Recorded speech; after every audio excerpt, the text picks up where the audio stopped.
नमस्कार दोस्तों, मैं अंकुर उपाध्याय स्वागत करता हूं आप सभी का आपके अपने YouTube channel share market analysis में। भारतीय बाजार क्रैश हो गए हैं, दुनिया भर के बाजारों में और ज्यादा बड़ी गिरावट है, लेकिन इस बीच में मैं आपके साथ लगातार शेयर कर रहा हूं कि भारतीय बाजार पे भरोसा रखिए, अपनी पोर्टफोलियो पे भरोसा रखिए, खुद पे भरोसा रखिए। दुनिया भर में चाहे कुछ भी हो रहा हो, लेकिन आपका मार्केट रिकवर हो रहा है।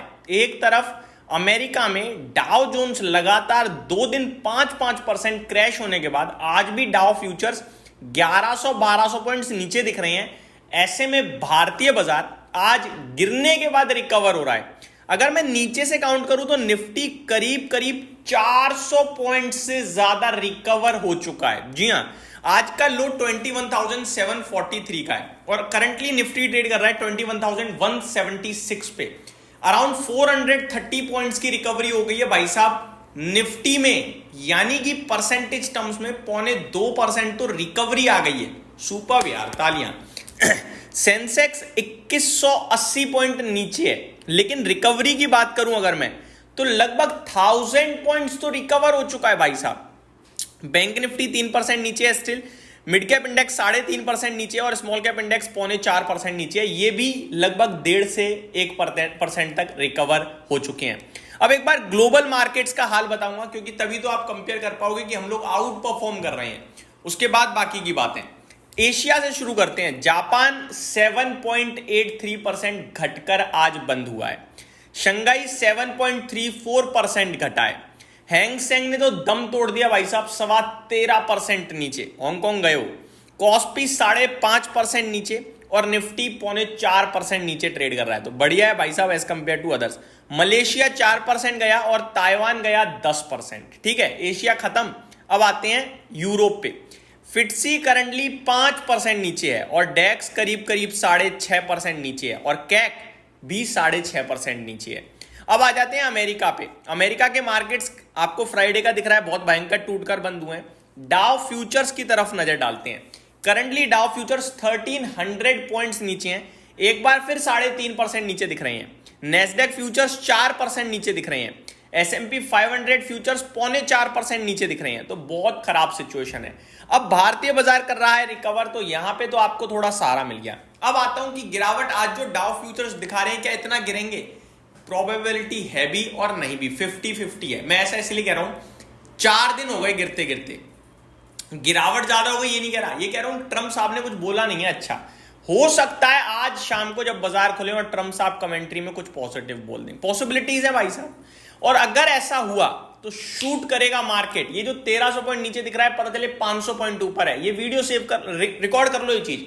अगर ट्रम्प साहब ने अच्छा कह दिया ना कुछ, तो जो 1300 पॉइंट डाउ फ्यूचर नीचे दिख रहा है, 500 पॉइंट डाउ ऊपर दिखेगा आपको।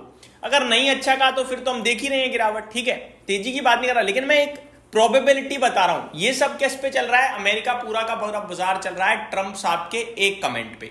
ट्रम्प साहब आएंगे शाम को गुड मॉर्निंग के साथ, असली में गुड मॉर्निंग करेंगे या नहीं करेंगे वो शाम को ही पता चलेगा। ठीक है जी, तो वहां पे हमें वेट करना है और कुछ भी होगा टाइम से आपके साथ अपडेट तो मैं शेयर करूंगा ही करूंगा। वापस से भारतीय बाजार पे आते हैं। भारतीय बाजार में इंडिया विक्स आज 65% ऊपर कूद गया है। जी हां, आज भारतीय बाजार में गिरावट तो थी, बट मैं ऐसा नहीं बोलूंगा कि मतलब बहुत भयंकर है। भयंकर है भाई साहब, लेकिन अगर आप ग्लोबल देखोगे तो कुछ नहीं गिरा।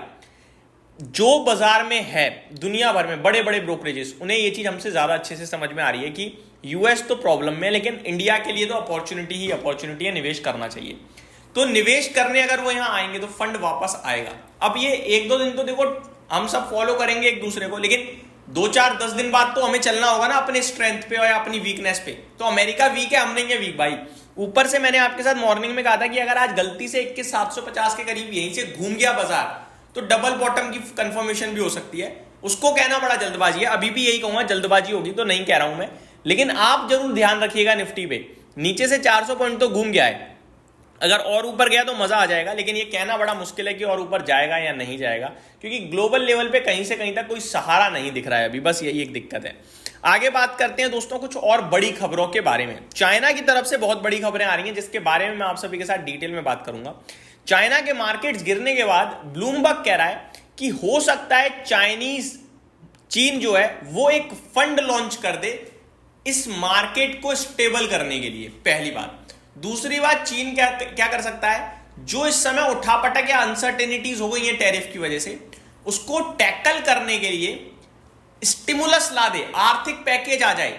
अगर ऐसा कुछ चाइना अनाउंस करता है तो चाइना भाई साहब नेक्स्ट लेवल एक बार फिर और चीज कर देगा। मतलब वो शेयर मार्केट की भी सोच रहे हैं भाई साहब, कोई नहीं सोचता।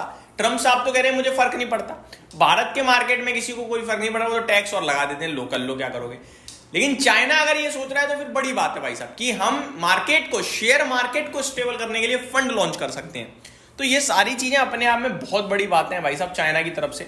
और आज मैंने आपके साथ बर्स्टिन, गोल्डमैन सैक्स और जेपी मॉर्गन की रिपोर्ट शेयर भी करी थी अपने एसएमए वाले चैनल पे, जिसपे वो कह रहे हैं कि भारत के और चाइना के मार्केट्स में इस टैरिफ की वजह से अपॉर्चुनिटीज आ सकती हैं, खरीदारी के मौके ढूंढ सकते हैं आप। तो मेरा मानना यह है कि भाई साहब India is a best place to invest in, और आपको बने रहना ही चाहिए। अब थोड़ा मार्केट को और अपडेट शेयर करता हूं।